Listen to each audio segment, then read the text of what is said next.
If you're over 60 and you still have a checking account with a bank you've trusted for 20 or 30 years, the government just changed 3 rules that affect how your money moves in and out of that account, and almost nobody is explaining it to you in plain English. One of these changes could stop your Social Security refund or tax refund from ever reaching you if you don't act.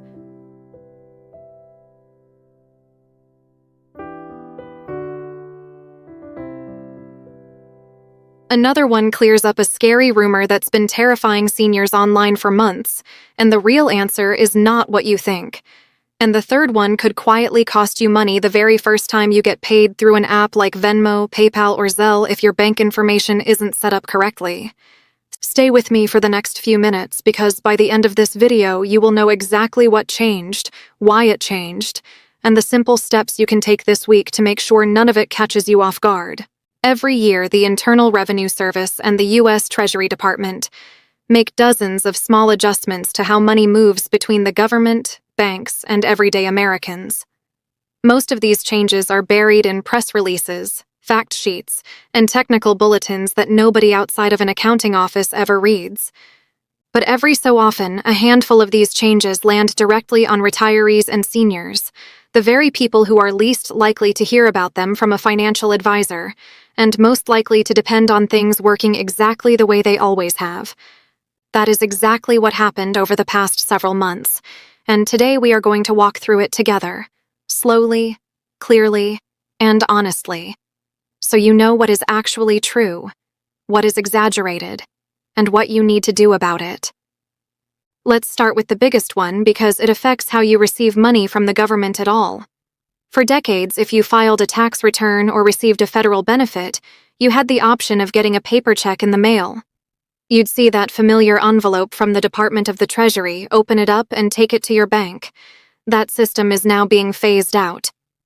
Back in March of 2025, an executive order was signed called Executive Order 14247, titled Modernizing Payments to and from America's Bank Account. The purpose of this order was to push nearly all federal payments away from paper checks and money orders, and toward electronic methods like direct deposit. The IRS has been rolling out guidance on this throughout the 2026 filing season, and the reasoning they've given is straightforward.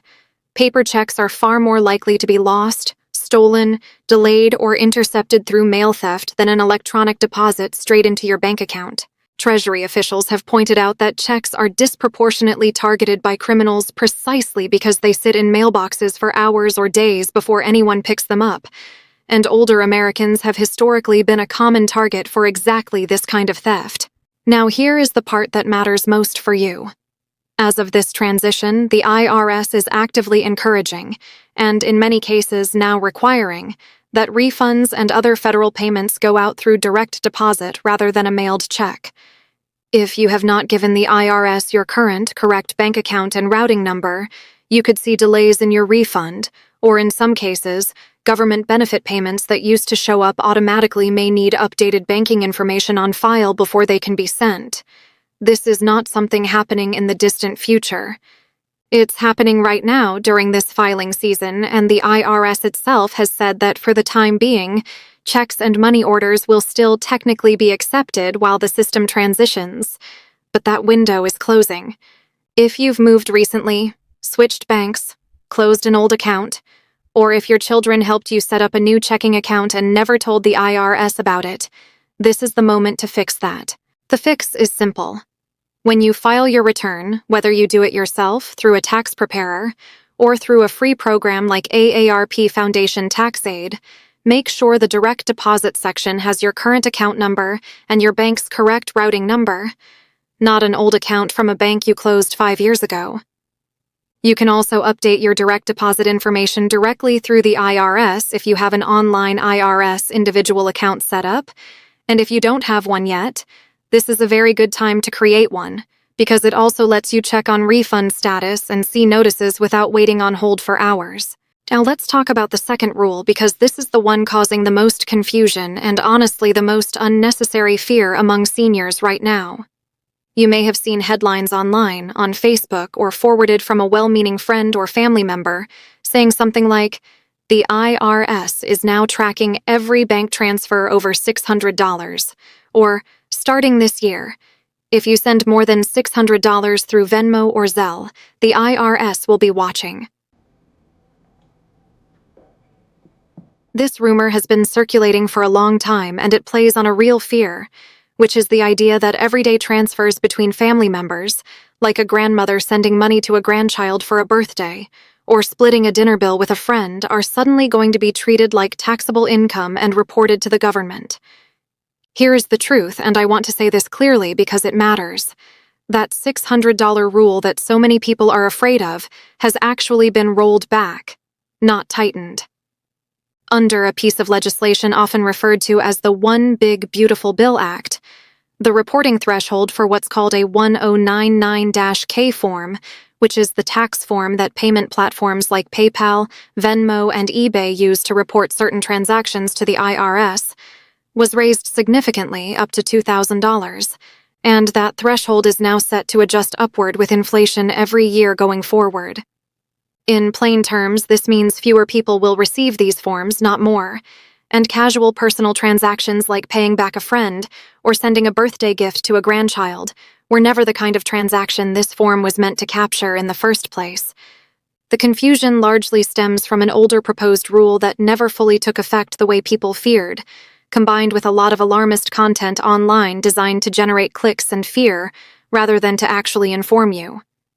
So if you've been anxious about using apps like Venmo, Zelle, or PayPal to send money to family, you can set that particular worry aside.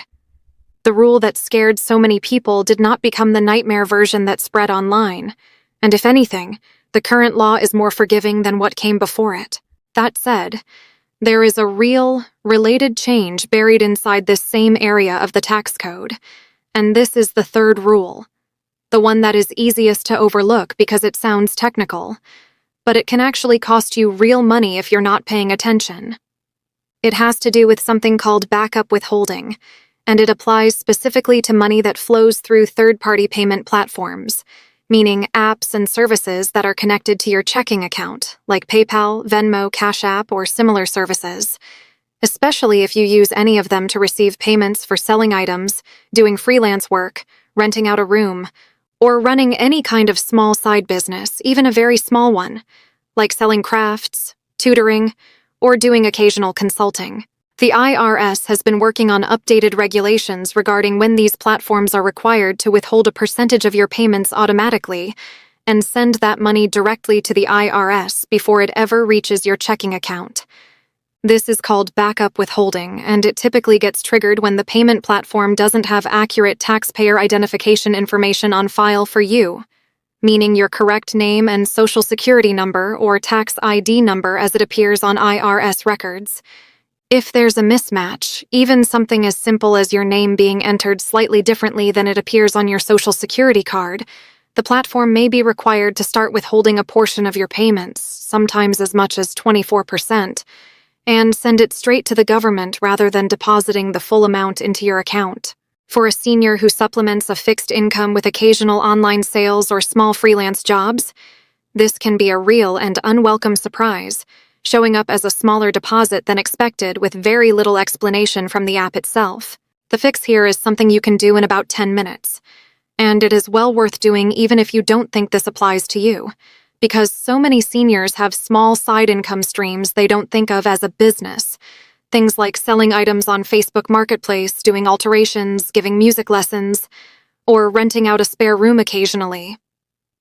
If any of that income comes through an app connected to your checking account, go into that app's settings and make sure your legal name, address, and social security number or tax ID are entered exactly as they appear on your official social security card or IRS records. Even small discrepancies, like a missing middle initial or a maiden name issue, can cause a mismatch. It's also worth checking whether the platform has flagged your account for any missing tax information, which most apps will show clearly in an account settings or tax documents section. If you're not confident navigating this yourself, this is a perfectly reasonable thing to ask a family member for help with, or to bring up during a visit to a free tax preparation service like AARP Tax Aid, which exists specifically to help people navigate exactly this kind of change without paying for expensive professional advice. Stepping back from all three of these changes, there is a common thread running through everything we've talked about today, and it's worth naming directly. The government is moving faster and faster toward an entirely electronic relationship with your bank account, whether that's how you receive your refund, how your benefits arrive, or how payment apps report and withhold money tied to your checking account. For younger generations who grew up with online banking, this shift barely registers. But for many seniors, this can feel disorienting, especially when so much of the information about these changes is either buried in dense government language or wrapped in exaggerated, fear-based headlines designed to get clicks rather than to help you.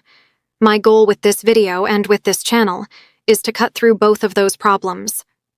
I want to give you the real information, explained the way a patient family member would explain it to you at the kitchen table, without the jargon and without the manufactured panic. So here is what I want you to actually do this week, because information without action doesn't protect you. First, if you haven't filed your taxes yet this year, or if you're helping a parent, spouse, or friend do so, double-check that the direct deposit information on the return is current and correct, and consider setting up an IRS online account if you don't already have one, both to track your refund and to update your banking details directly. Second, if you use any payment apps connected to a side income, no matter how small, take 10 minutes this week to verify that your name and tax ID information in that app matches your official records exactly, so you don't lose a chunk of your payment to unnecessary backup withholding. And third, if you see another one of these alarming headlines about a new IRS rule targeting your bank account, take a breath before you share it or worry about it, and consider coming back to this channel, because I will always try to get you the real story, sourced from actual IRS publications and official guidance, not from a recycled rumor designed to scare you into clicking. Money management shouldn't feel like trying to defuse a bomb while blindfolded, especially not in the years when you've earned the right to a little more peace of mind, not less. The rules around banking, taxes, and government payments are going to keep evolving, sometimes quietly, sometimes with very little warning, and the people who stay informed are the ones who avoid the surprises, the delays, and the unnecessary fear. That's exactly what we're here to do together, one video at a time, breaking down exactly what changed, why it matters to you specifically, and what to do about it in language that respects your time and your intelligence. Subscribe request. Before you go, if this video helped you understand what's actually happening with your money instead of leaving you more confused or more scared, do me one favor. Hit that subscribe button right now and tap the notification bell next to it, because every single week new rules like this get quietly rolled out, and most channels either won't cover them at all or will cover them with so much exaggeration that you're left more anxious than informed. This channel exists for one reason: to make sure you and the people you love are never caught off guard by a rule change nobody bothered to explain to you clearly. When you subscribe, you're not just supporting this channel. You're making sure you'll be the first to know the next time something like this happens, whether it's about Social Security, Medicare, your bank account, or your taxes. So take 2 seconds, subscribe, turn on notifications, and drop a comment below letting me know which of these 3 rules surprised you the most. I read every comment, and your questions help me decide exactly what to cover next. Thank you for spending this time with me today, and I'll see you in the next video.